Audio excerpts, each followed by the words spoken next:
Hey Lawton, thanks so much for joining the show today. Hey, happy to be here. Awesome, appreciate it. And to get started, can you tell the audience a little bit about your background in history and UX research? Yeah, totally. So I'm currently a research manager at UserZoom, and we work on essentially conducting research projects for UserZoom customers. Before that, I was a UX researcher at Charles Schwab. I was supporting the contact center there, so lots of fun stuff with like regulated industry and legacy systems.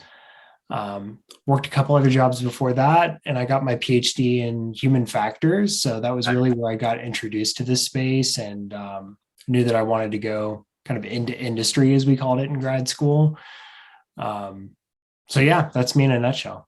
Thanks for that background, and it's awesome to talk to a PhD in something so relevant to UX research. Can you tell us a little bit about that process of research all the way to finish product? I think like when you think about that in a team, it's research, product, design, product development. It seems like there's a long gap between the initial research stages or continuing research stages to an actual release product.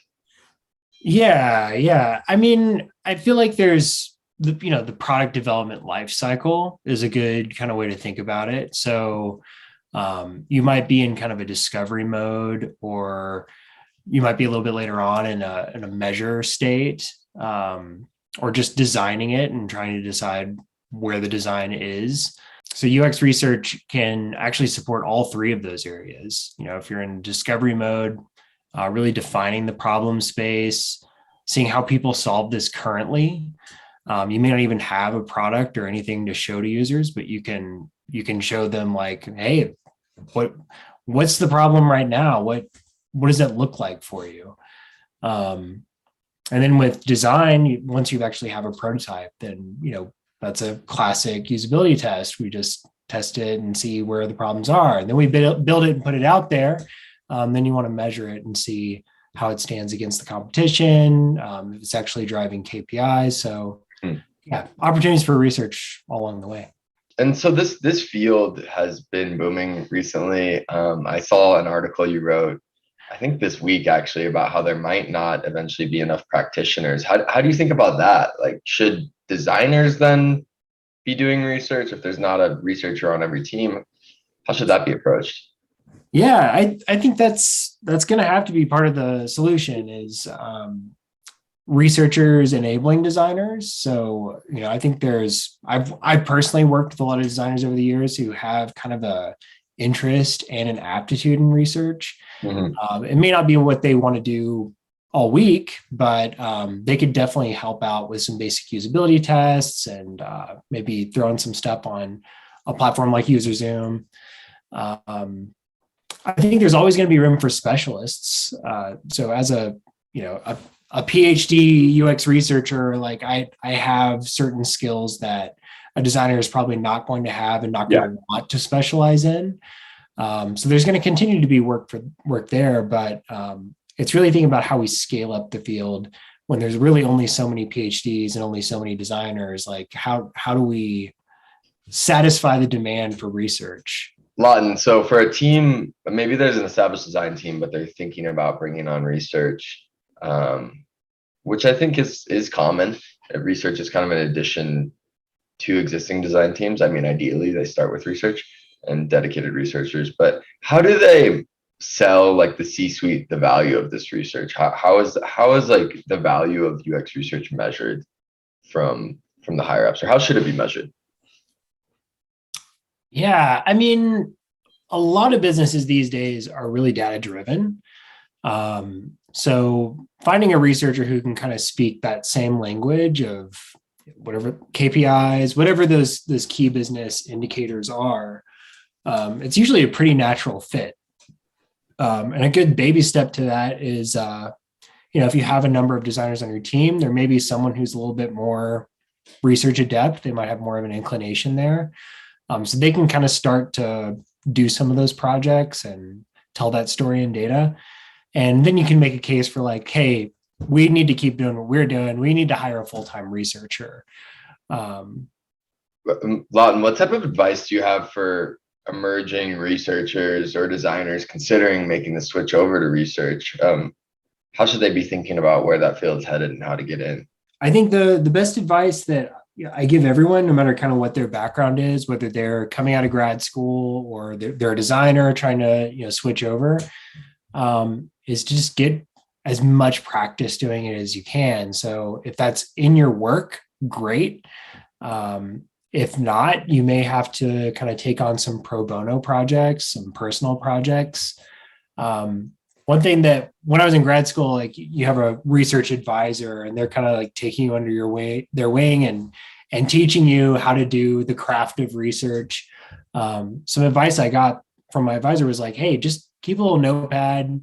Anytime you have a research idea, just write it down. You may not get to it eventually, but like at least you have it there when you have the time and bandwidth. And I think when you start learning about UX, like I think a lot of people have this experience where you start looking at the things that you interact with and you're like, hey, this is actually a terrible experience. Like I would love for this to be better.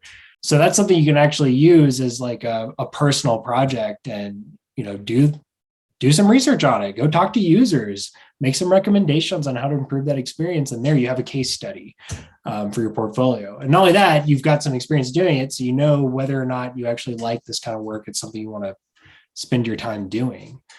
And those are all things that are really persuasive to hiring managers when you can talk about, this hands-on experience that you've done. So Lawton, I think that's great advice for junior designers, but is it all research? Like I think there's a lot of very passionate, scientific, data-driven people in the field, but what else is kind of involved? Are you truly just lab coding all day and talking to users, or is there kind of other internal things going on? Yeah, that's a really great point. Yeah, I mean, I think that a lot of people get into the field because they really like talking to users and gathering data and trying to make sense of it. And obviously, research is a big part of the job. Like It's a lot of fun. But I was surprised when I came into the field, like how much of the job is actually just giving research a voice in an organization. Yeah. So, you're working with people who maybe have no concept of what UX is. They really just want some insights. They want to get on with their day. Being able to meet them where they are and show them like, hey, I've got the insights for you. I've done the research, and showing them that you're invested in helping to make the product a success. Building those relationships and knowing who's going to like vouch for you. Yeah. Bring it in front of the right people. That's easily half the job, if not more. I think you're in an interesting position doing UX research for what I would consider a UX research tool. It's kind of like UX research inception going on. What type of tools? Obviously, the space is booming. Like there's a lot of tools that can help designers, researchers, product managers reach audiences, reach users, conduct user testing remotely. Where do you think the kind of digital research space is headed?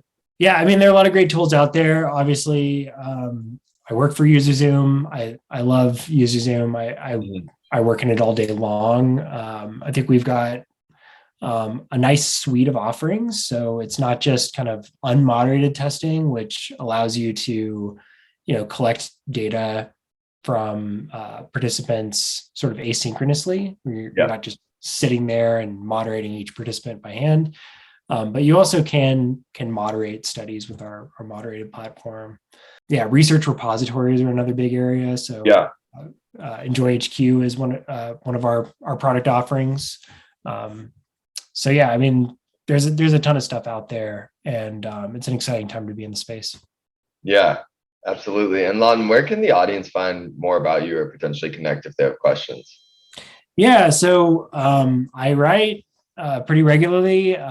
So you can check me out on Substack. There's the Quarter Inch Hole is my monthly newsletter.